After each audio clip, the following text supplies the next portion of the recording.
The Opera House in Sydney, Australia, a jewel of modern architecture, but poor design sent costs soaring $130 million over budget. The Hancock Tower, Boston, another fiasco. For years, its plate glass windows fell out. 800 years ago, medieval master builders constructed towering monuments without the benefit of modern science. Now, engineer Robert Mark is casting new light on how these extraordinary ancient structures work. What lessons do the buildings of the past hold for those practicing architecture today?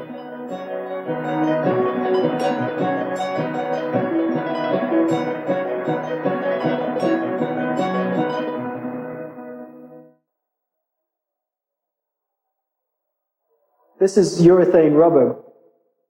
And of course, I can simulate bending on the model. And the bending pattern has this typical form of almost parallel lines, so that it's easy to distinguish one type of loading from the other. Robert Mark is an unusual man. An engineer by training, he now teaches both architecture and civil engineering at Princeton University, and spends much of his time explaining engineering concepts to historians. This is a model of the structure of the nave of Palma, Mallorca, and we've loaded this under dead loadings, and it illustrates very nicely the typical patterns that we saw in the urethane rubber model. The model illustrates... The combining of structural analysis with historical studies often yields unexpected insights. It works extremely well. I think what I would have had them do is to remove the flyer, perhaps raise the lower flyer a bit, and then perhaps... His research provides a rare opportunity to understand the achievements of the master builders of the past and to reevaluate the work of architects today.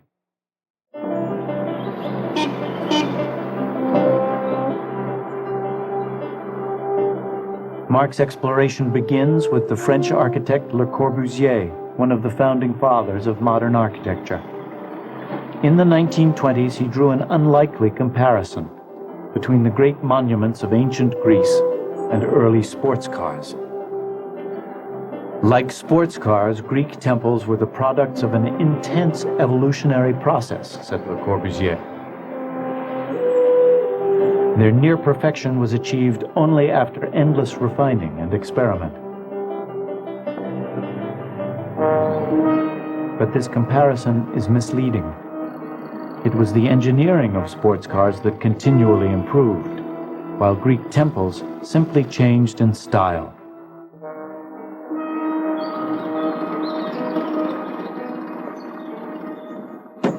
This is Paestum on the Bay of Naples.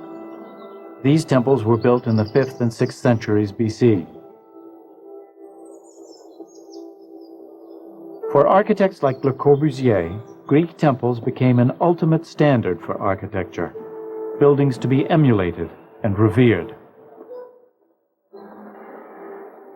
But whatever the perfection of their proportion, from an engineer's perspective, they leave something to be desired.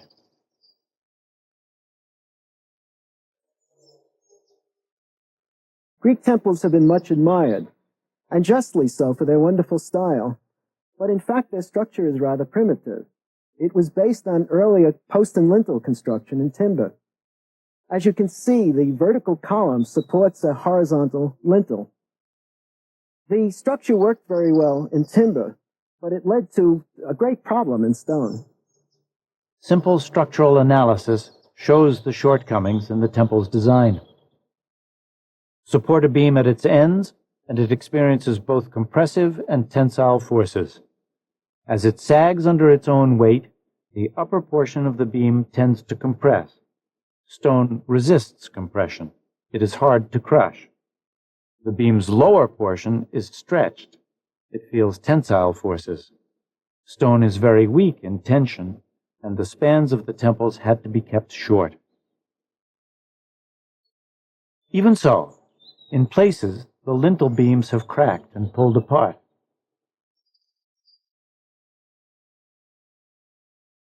The limitation in the span of the lintel meant that the structural development of the Greek temple came to a technological dead end. In fact, the development was largely one of style. That's very much unlike the development of the early automobile. There, the evolution was largely one of engineering. Le Corbusier failed to distinguish between the engineering and stylistic development. In emphasizing appearance over structure, Le Corbusier served modern architecture poorly. Because, as Robert Mark's work is revealing, the real challenge for master builders is to do justice to both aesthetics and engineering.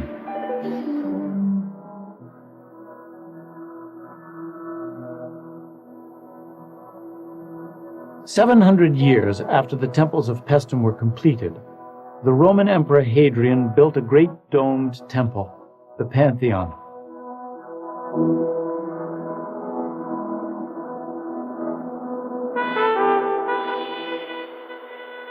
One of the wonders of the ancient world, its scale still staggers us today.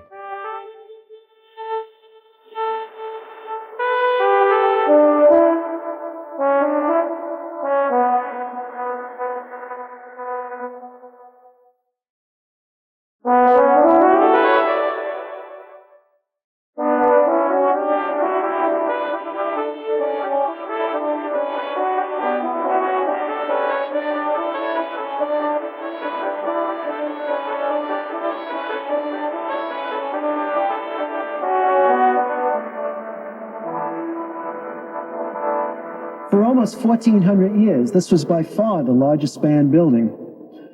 In fact, even until the middle of the 19th century, there were only two other buildings that equaled its span. During the Middle Ages, they were so concerned about what was holding up the roof of this building that it was suggested, since it had once been a pagan temple, then perhaps demons were holding up the roof. Creating this monumental space is much more challenging than building a Greek temple. How could the Romans erect such a colossal structure? Historians argue that the key lay in a new building technology, a novel form of concrete containing pozzolana cement, first developed in the town of Pozzuoli near Naples.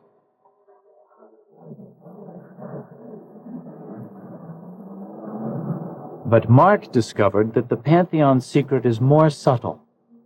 His interest focused on the exterior shape of the dome and on a curious series of rings found there. The original dome was even more exciting than it looks today because it was covered with bronze.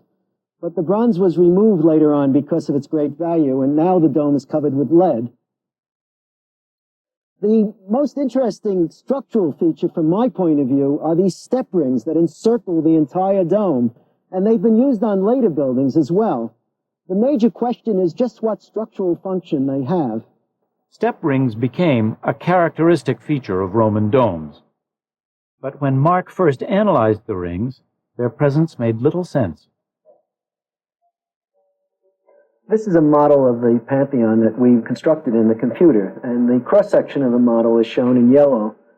The computer knows that this is really a three-dimensional structure, and what you see is the dome, and then the step rings in the lower portion of the dome, and then the wall, which is 6 meters thick in the actual structure. The model then is programmed to find the deflections and the stresses caused by the dead weight of the self-weight of the structure itself. And I can call for that deflection. The blue pattern developing shows how the model deforms. The deformation that it shows is greatly exaggerated, but it explains the mechanism of deformation. The dome, as you can see, drops down quite a bit from the yellow to the blue. And as it does that, it pushes the walls outward.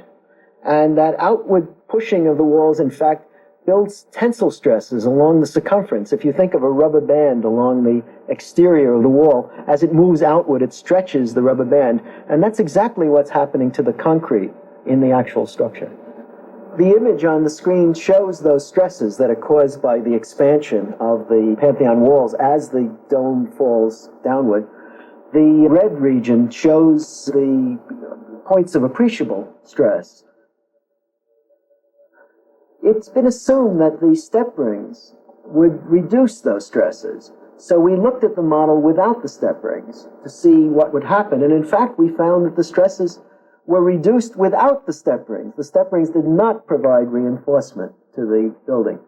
So this created a question, just why were the step rings applied to the structure? There is a crucial difference between Mark's first model and the actual building. The model assumes the dome acts as a single piece of concrete, a monolith. In fact, the dome is cracked into a set of pie-shaped wedges. When the computer model was allowed to crack, the results of the stress analysis were quite different. This time, with the rings absent, considerable tension develops, as the red areas indicate. With a cracked dome, it seems, the rings make all the difference. We've added the rings now in the cross-section, and the effect of the rings is to reduce the tension considerably. As you can see, there's a great deal less red. In fact, what's left is really negligible. The Romans apparently understood very well that by putting additional weight over the support to the dome, that they could reduce the kind of tension stress that we saw in the section without the rings. Whether or not the builders expected the dome to crack, the design of the Pantheon was not entirely a leap in the dark. The cracked dome acts like an arch. If there was one structural device the Romans understood, it was the semicircular arch. They used them everywhere.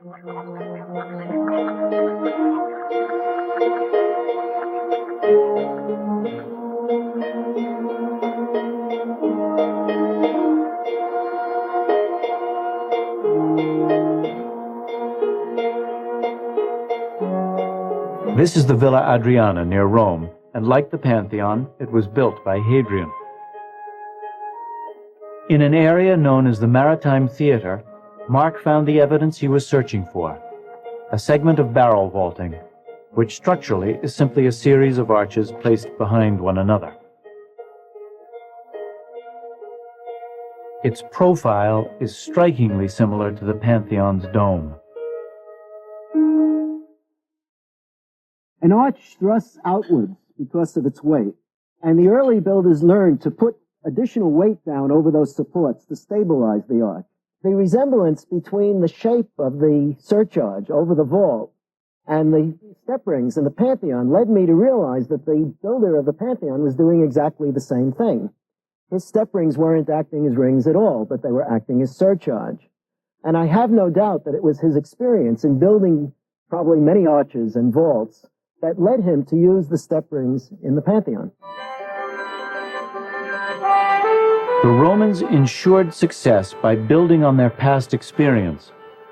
The step rings are both decorative and perform a vital structural function. Later master builders were not always so fortunate.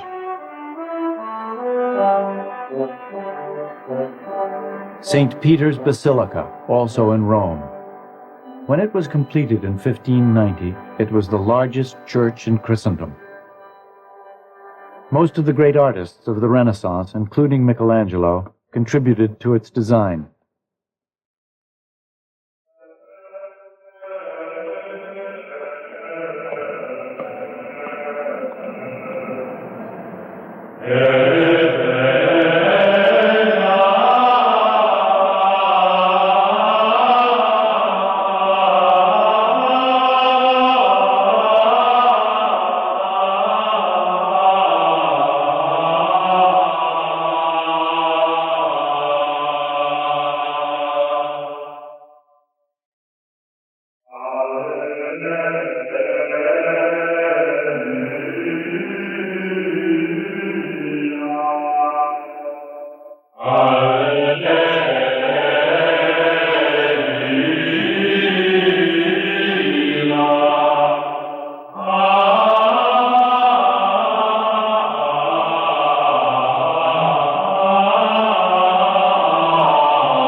Not since the building of the Pantheon more than 1,300 years earlier had such vast spans been attempted.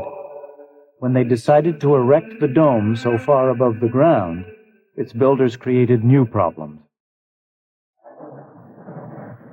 Renaissance domes were intended to provide large sculptural forms against the skyline. To accomplish that, they raised the domes up on tall cylinders, and they often had large central lanterns. The lantern here at St. Peter's weighs hundreds of tons. All of this caused critical structural problems in the domes. The dome of St. Peter's lacks the solid surrounding walls of the Pantheon, but the structure of the dome, a double shell of brick and stone, has little to stop the outward spread as the weight of the dome and the lantern pressed down. Cracking became evident almost immediately, and a series of massive chains now encircle the dome. There are better ways to build large domes. One was used in London in the Dome of St. Paul's. When its architect, Sir Christopher Wren, planned his grand design, he was probably aware of the problems at St. Peter's, as Robert Mark's colleague, historian Alan Borg, explains. Sir Christopher Wren was Britain's greatest architect, and this is his greatest building.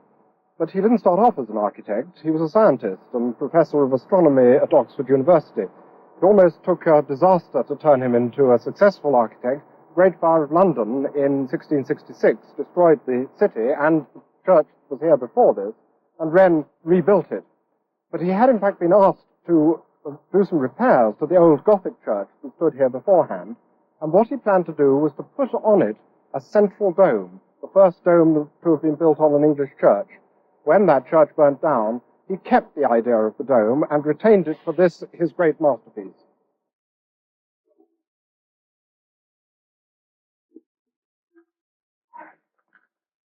One of the best ways of discovering the secrets of the dome of St. Paul's is to look at these splendid drawings by Arthur Pooley.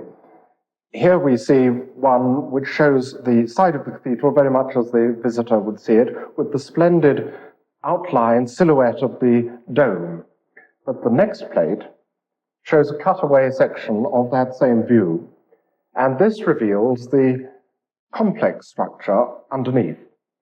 The dome we see from the outside is really no more than a timber shell covered in lead. Then the visitor on the inside sees another dome entirely when he looks up, a light brick dome with the paintings of Sir James Thornhill on it.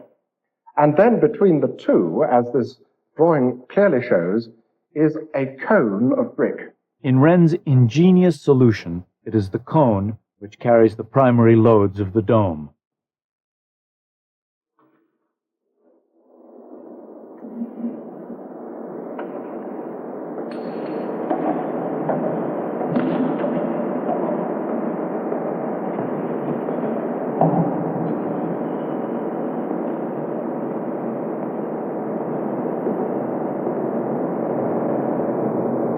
We're actually standing inside the brick cone, which is the part of the structure that is doing the work, that is holding up the lantern. It doesn't look particularly like brick from here because all one can see is the trompe-l'oeil paintings of Sir James Thornhill.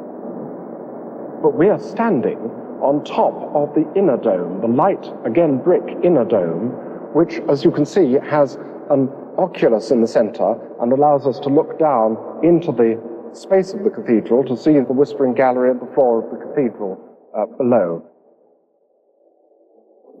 It took all of Wren's considerable talent to find an appropriate structure for the dome. He prepared endless preliminary designs and delayed making a decision until the last moment. Well, here we are between the brick cone and the outer dome. We've seen the brick cone before. That's the thing that is carrying the great weight of the lantern above. But here you appreciate the lightness and elegance of this timber structure, which is the outer dome. As you can see, it's all built of wood. The dome is essentially wood covered by lead on the outside. And that's what you see from the famous silhouette of the dome of St. Paul's. But it's not the real dome at all. It's all window dressing. So we've got three skins, the light outer dome, the brick cone that's doing the work, and the ceiling that you see from the inside. It allowed Wren to have this wonderful silhouette. It allowed him to have the ceiling level that he wanted on the interior, and it allowed him to provide the support. And so he was able to solve the problem of constructing a dome in a way that none of his predecessors had really been able to achieve. Wren understood that his dome was a work of sculpture. There was no need for it to be load-bearing. Yet designing sculptural roofs continues to confound architects today.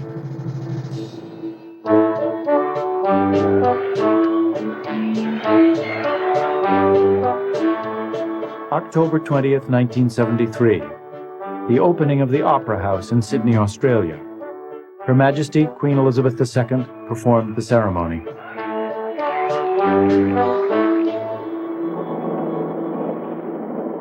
Yet behind the pomp and circumstance lay a still smoldering controversy, one filled with charges of egotism and incompetence and of political manipulation. The building's completion had been delayed 9 years. Its final cost was $130 million over its original $10 million estimate.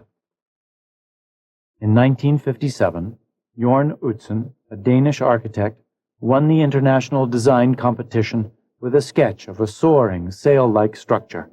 But there were problems from the start. For the first 3 years, Utzon decided to supervise the building not from Sydney, but from his home in Denmark, 15,000 miles distant.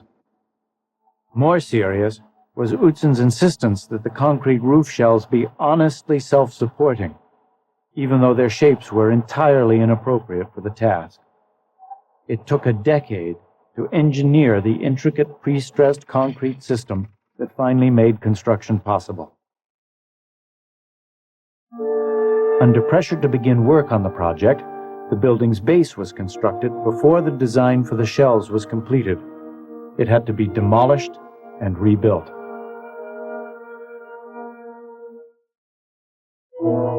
Amid further confusion, Utzon resigned or was fired. No one seemed quite sure.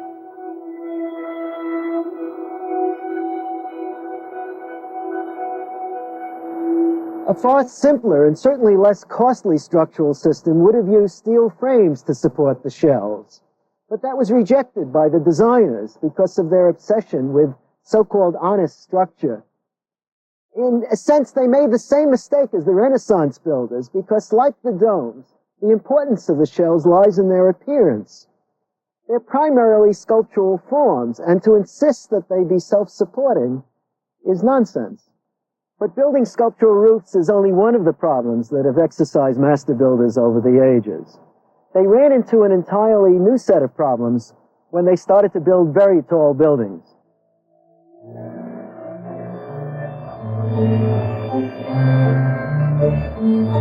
"800 years ago, as Europe emerged from the Dark Ages, an extraordinary burst of activity occurred.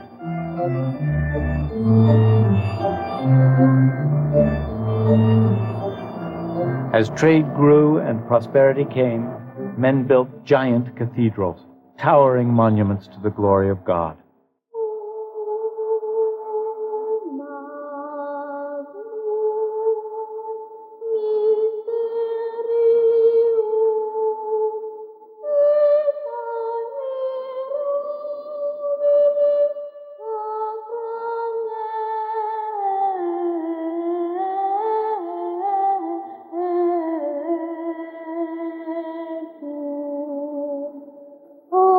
Gothic cathedrals were designed to portray the medieval relationship with God, to dwarf those who entered them, to inspire awe, and to remind man of his humble station.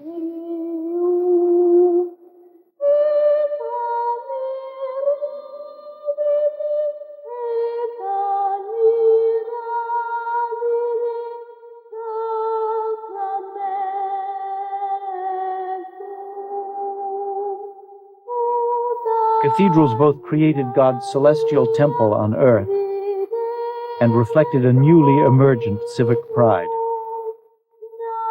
In the 13th century, this cathedral at Amiens could hold the inhabitants of the entire city. And if the names of the men who built them are lost, their buildings remain, tribute enough.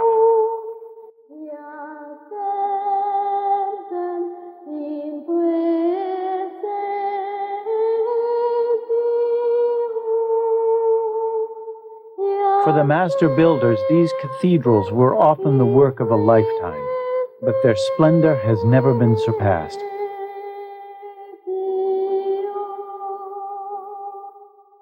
The real wonder of Gothic cathedrals lies not merely in their great height, but in the delicacy of their construction. They are built in a series of bays. On either side of the central nave, slender piers reach up to the vaulting and support most of the building's weight. On the exterior, the pier and flying buttresses resist the building's outward forces. The walls bear little of the load and can be opened up to admit light. With his collaborator, historian William Clark, and with the assistance of Bernard Fonkerny, the Inspector General of French Historic Monuments, Robert Mark is investigating the intricate history of Gothic architecture. A full third higher than its predecessors, Notre Dame in Paris was designed to be the tallest Gothic building in history. Its vaults rise 108 feet above the floor. Higher still, the timbers of its immense attic bear witness to the complexity of the master builder's task. I understand this is called the forest. Forêt entière a été utilisée pour construire l'ensemble de cette charpente. They must have used almost an entire forest to construct this. You could see the considerable numbers of timbers and the density with which they are in here. This is mostly 13th century. It's probably the original roof of the nave, the end of the 12th, early 13th century. And you can see lots of the original timbers. Look over there. You can see the original timbers. Les bois, les clavettes de bois, hein? The weight of these long horizontals is carried by these hanging pendants to hold the whole thing up. Vous voyez là, regardez. Et The d'ailleurs, timbers were used in construction, and that's the reason they are built so heavily, in fact. But these were the main lifting devices in the construction of the building. That's true. The roof went up before the vaults were put in place. cette charpente doit supporter le couvrement qui est en plomb et qui est très lourd. That's true. And on the other side, of course, this is a very heavy lead. How much lead is 210 that? tonnes. That's right. À peu More près. than 200 tons Uniquement de plomb. Hein. of lead alone were used in the construction of the roof. The Notre Dame we see today is not the one its master masons built, or not quite. In the 13th century, soon after it was completed, rebuilding took place, and this elaborate system of buttressing was installed.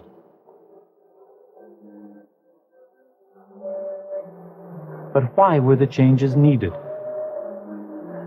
Because of its height, the cathedral had been a risky undertaking. Its designers may well have underestimated the engineering problems of the building.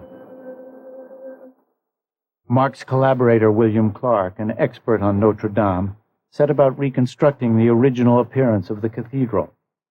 His task was complicated by additional rebuilding in the last century by Eugène Emmanuel Viollet-le-Duc.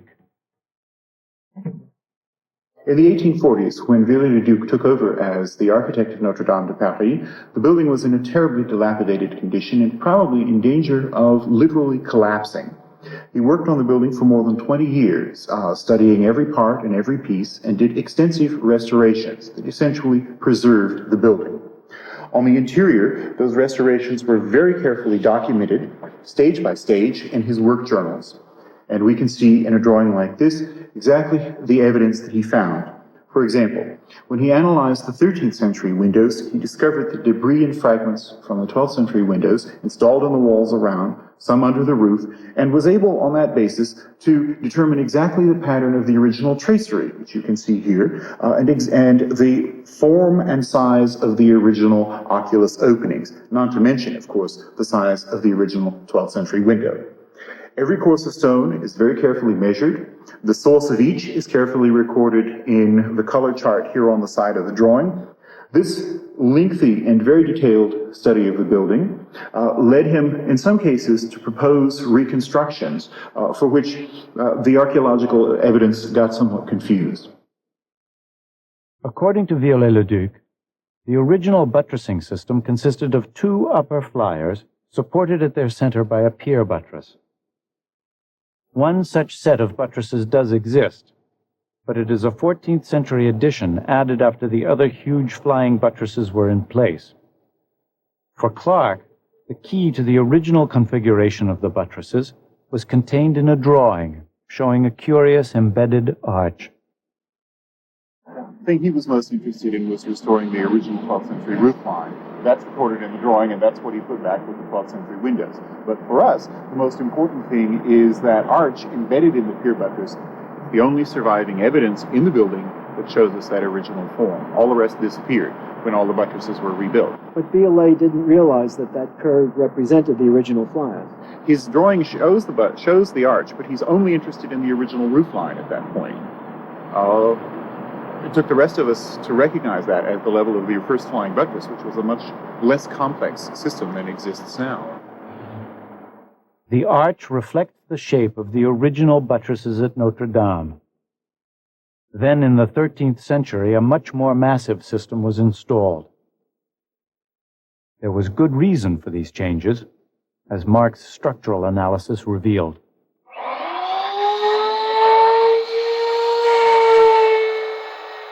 Mark's technique is deceptively simple. First, a scale model of the cathedral's structure is cut from a sheet of epoxy plastic. Then it is loaded with weights to simulate the effects of wind or gravity and placed in an oven. When the model cools after heating, deformations caused by the loads are frozen in place and show up in polarized light. This model represents the structure of the original nave of Notre Dame, Paris. And the model itself is scaled from the full-scale structure, and it's been loaded by a simulated wind load. The wind is coming from where I stand against the structure, and it represents the pressures and suctions from a velocity of about 90 miles per hour at the roof level, which is probably the worst wind that the building has ever been subjected to. After the loading, we can take the model and place it in this instrument, which uses polarized light. It's called a polariscope. And by looking at the pattern that develops, we can find the way the forces are distributed throughout the actual structure. Where the force intensity is high, the patterns indicate lines very close together. Where the force intensity is low, as in this region of the pier, the lines are rather broad. The model also revealed regions of tension here at the end of the flying buttress and here at the end of the lower flying buttress. These are regions that we don't think the designer would have been very happy about because, in fact, what happens there is that the stones are pulled apart. And the tension causes cracks in the mortar. And this would have to have been attended to because water can get down into the cracks and cause the structure to destroy itself. So a great deal of care was probably required. Remember, these frames occur at many sections along the building. And that would have necessitated a great deal of care. And it's because of that problem, probably, that the structure of the nave was rebuilt early in the 13th century.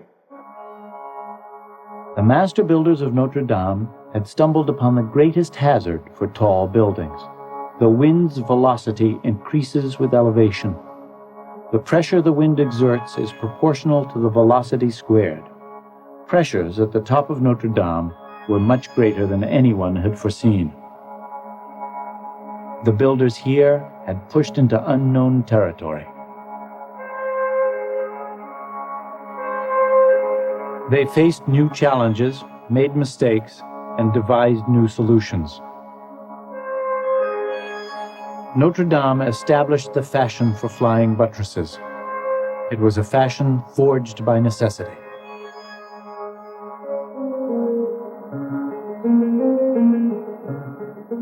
As the Gothic style spread, cities competed to construct the grandest buildings. Here at Bourges, work began on a still taller cathedral even before Notre Dame had been rebuilt.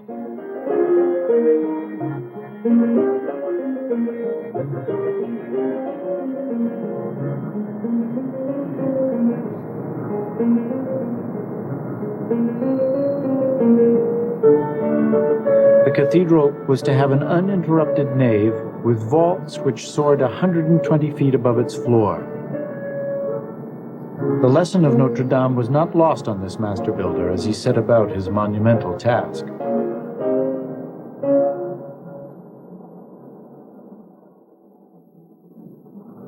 the problems at Paris caused a great change in the design at Bourges, which was then the tallest Gothic building. These elegant flying buttresses were not envisioned by the builder in the original design, but they were added as a result of the problems there. The builder at Bourges evidently learned from problems at Paris, and that represents a marvelous example of one Gothic builder learning from the experience at another building site. Like Notre Dame, Bourges has two pairs of side aisles, although the inner pair are much taller. As news of the troubles at Notre Dame spread, a set of steeply sloped flying buttresses were added. Mark's experiments revealed that they may be the most effective of any in Gothic architecture. There's not very much to see, in fact, in this model because the structure is so excellent. It's a very unusual structure from that period. The designer aimed his buttresses up at a very high angle, and the result is that everything is working extremely efficiently. When you view the pattern, what you see is some activity, but all of the activity that you see in this region, for example, is compression, and the stones are well able to take compression, so that's not very much of a problem. In the flying buttress region, where in the other buildings we always see a little bit of bending and tension, which causes some difficulty for the stones, in this case we see practically nothing. The design of the buttressing here at Bourges was so successful that it uses 60% less stone than in the cathedral at Chartres, which was being built at the same time. But these buttresses were not widely imitated, even at Bourges itself, where the building's style changed after a pause in construction. I'm standing at a point of transition. The eastern end of the building was built and completed by 1214, and then there was a hiatus for 20 years before the western end was begun. You can see that in the windows, in fact. The windows in the eastern end are smaller and round-headed, and there are much larger windows in the western end. There were other changes as well. The flying buttresses of the western end are much heavier than the original buttresses. Apparently, the later designer didn't trust the lightness of the original design. It's interesting that the original design wasn't used in any of the high Gothic cathedrals that followed Bourges. Apparently, they thought of it as a technical fix, which would be too inelegant for a monumental structure.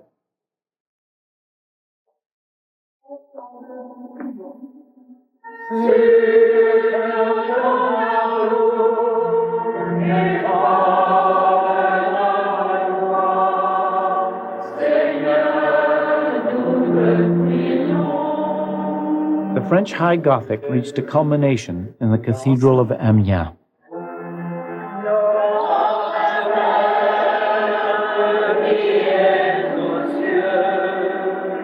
Its majestic vaults rise 138 feet above the nave.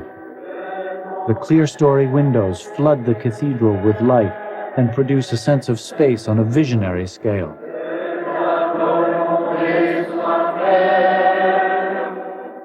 Amiens is the highest of any completed French cathedral, and building began in 1220, 25 years after Bourges.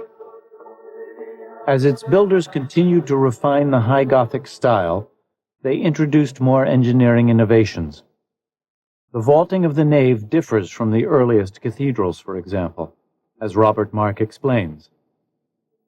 One of the major changes in the High Gothic cathedral was the adoption of four-part vaulting.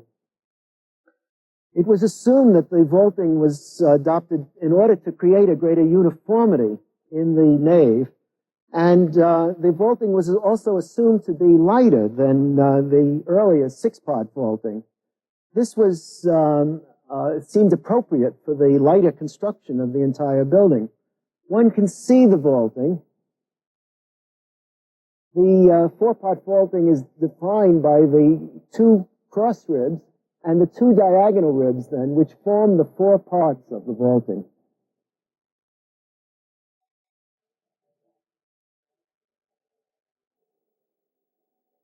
When Mark studied the four-part vaulting, he discovered that it was heavier than the six-part vaulting used in earlier cathedrals like Bourges. There, a single pair of diagonals cross each pair of bays. So why had there been a change?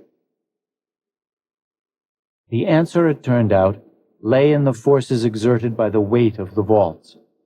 They act in three separate directions: downward, outward, and most critically for the question of the vaulting, along the line of the cathedral walls. These forces push sideways against the neighboring bays, and it was here that the major differences between the two vaulting systems were revealed. We were surprised to find that the thrust exerted down the bay is less than half as great in the four-part system of Amiens than it is in the six-part system at Bourges. The six-part system there produced a force of 42,000 pounds. That's greater than a 20-ton truck. And all of this had to be supported during the construction. When the vaults are in place, the vaults lean against each other, so that force doesn't show up. But during construction, the end bay has to be supported, and you can see that it would be a great improvement and quite important to reduce that force in the construction of the much taller buildings.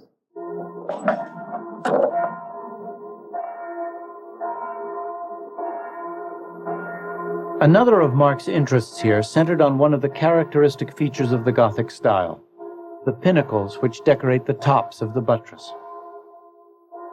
As with the step rings of the Pantheon, he wondered whether they were purely decorative or if they played some structural role. Again, his model revealed what was happening. The results of the model were rather surprising. We found the structure worked reasonably well. There's a bit of bending, as you can see in the flying buttresses, but not an overly great amount. But what surprised us particularly was the fact that here on the leeward side, we found some tension. The tension probably can be seen more clearly in the blue-black region when I rotate the analyzer, right up through this region. What's happening is that under the push of the wind, the building is bending into a kind of S-curve, and this upper portion of the S over here is in tension. The effect of dead weight, when added to the effect of the wind, reduces some of that tension, but a bit is still left, and it probably caused cracking in the stones, in the mortar between the stones, which was seen by the builders. The pinnacles, then, that sit right above that point on the outside of the buttresses, in fact, help to push the stones together. The pinnacles are both striking visually and play an important technical role, a perfect blending of engineering and art, and a perfect example of the master builder's craft. They were able to build these buildings because the designer and the builder were one, and the designer was intimately associated with the building. He was able to observe cracking, for example, and on the basis of that modify the design as necessary. That's not the way we build today. The designer works in the office, uses computer models and other data to assemble the plans that then go out into the field. For the Gothic builder, the building itself was his model, and he was able to modify the building on the basis of his observations of his great model. With the advent of the Renaissance, Gothic architecture fell out of favor. It would take another 5 centuries for the true heir of the Gothic style to emerge.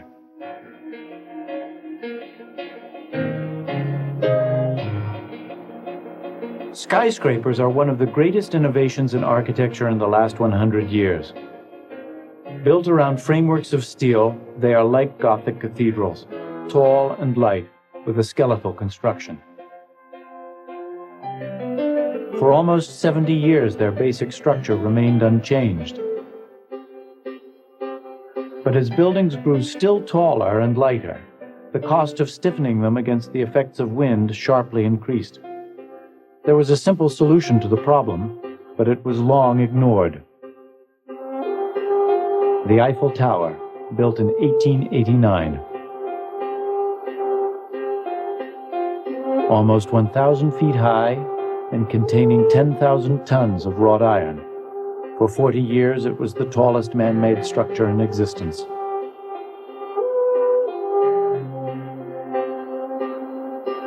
Gustave Eiffel was an engineer by training, not an architect. In a series of bridges, he displayed a thorough grasp of the forces acting on large structures.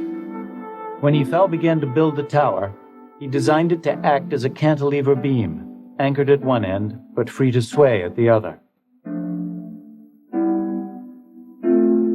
Cross braces stiffen the tower's legs, so the whole structure acts like a rigid tube, evenly distributing the forces throughout.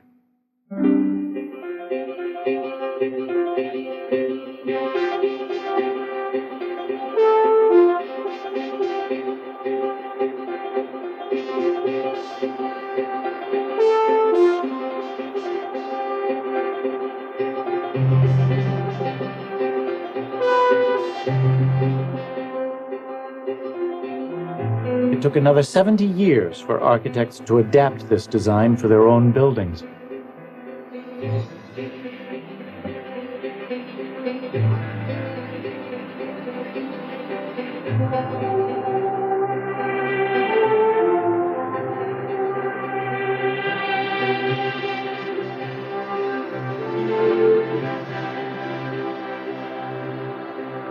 The John Hancock Center in Chicago.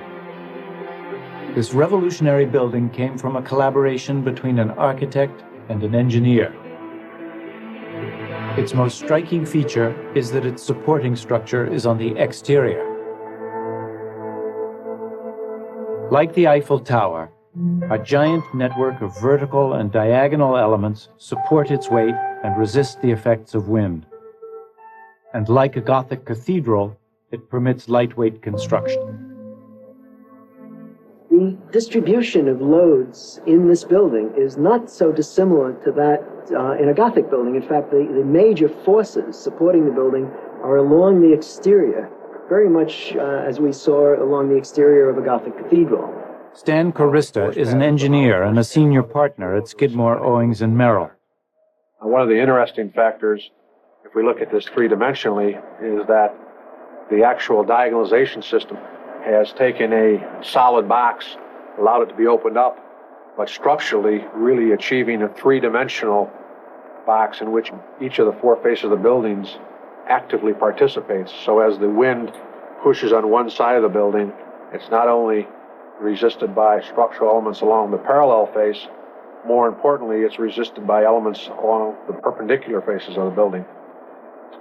The corner columns do have the maximum loads because in any of structures of this type, there's a certain amount of what is known as shear lag effect as we go around the corner, which doesn't provide for the full and complete distribution of windward or leeward face forces.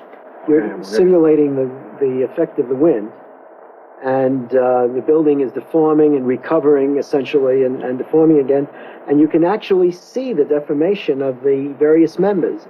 And the diagonal members also are lengthening and shortening as we look at it. It's to an exaggerated scale. Now, the other interesting factor is that... Excuse me, the time is exaggerated also. Time is exaggerated, certainly. The actual period of the building as it sways from one side to the other is in the order of magnitude of approximately 7 seconds. So that's a very slow motion, maybe 30 inches of maximum movement to one direction. So back and forth that amount, it's taking a full 7 seconds to go back and forth.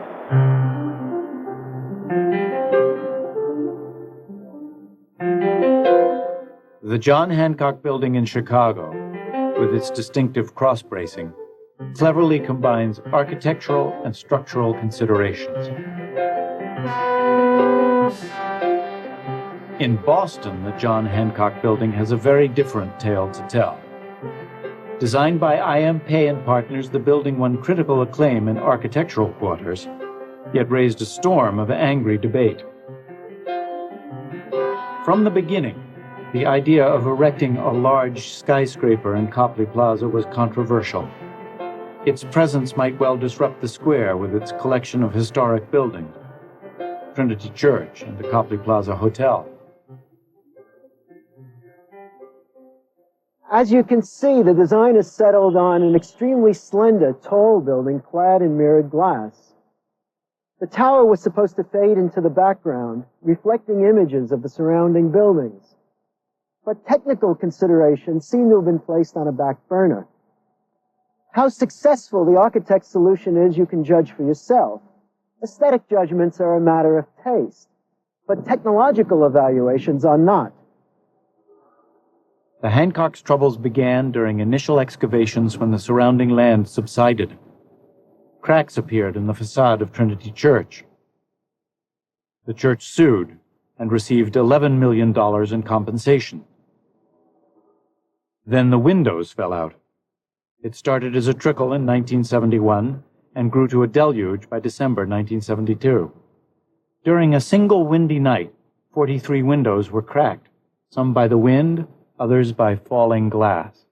By the following July, almost 2,400 of the tower's more than 10,000 panes had been replaced. So many windows had been patched with plywood that Boston's fire chief declared they constituted a fire hazard. Extensive modifications were carried out, and occupancy of the building was delayed 3.5 years. A complicated legal battle ended with a secret out-of-court settlement, and exactly what went wrong has never been revealed. It is possible to make intelligent guesses, however. Clearly, there were many problems with the building, but the greatest problem seems to have been one of stiffness. The building is rather narrow, and it probably twisted in the wind, which made me wonder whether the workers constructing the building observed that motion, even before the windows were fitted. Afterwards, they installed mass dampers, huge moving weights near the top of the building, and additional longitudinal members designed to reduce the motion of the building. In 1977, the American Institute of Architects awarded the design award to the architecture firm for the design of the building. And they cited in the award the fact that it beautifully reflected downtown Boston, but they said nothing at all about the major technical flaws, including the expensive problems with the windows. For an influential portion of the profession, obviously, appearance was all.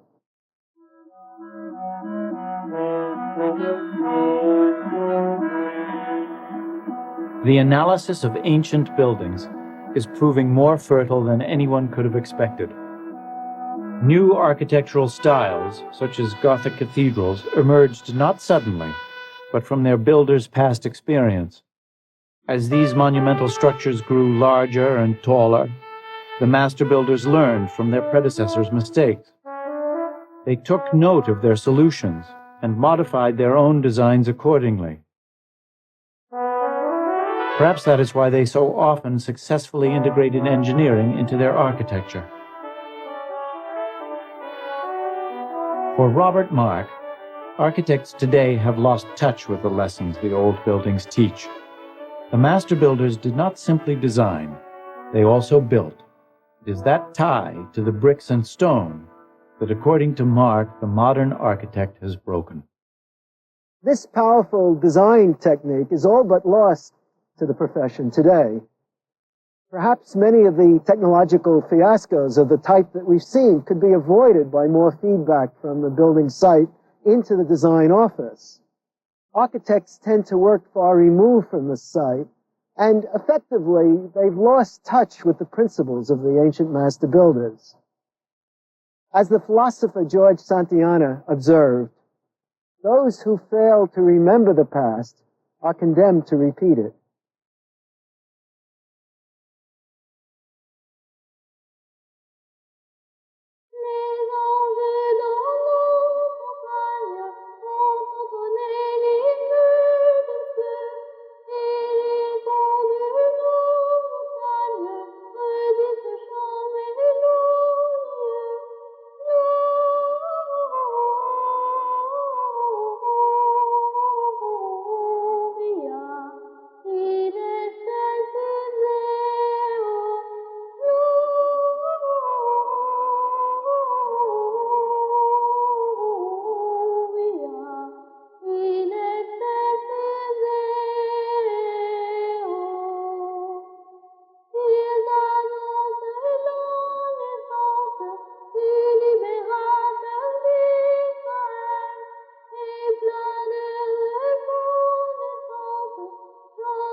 This is PBS.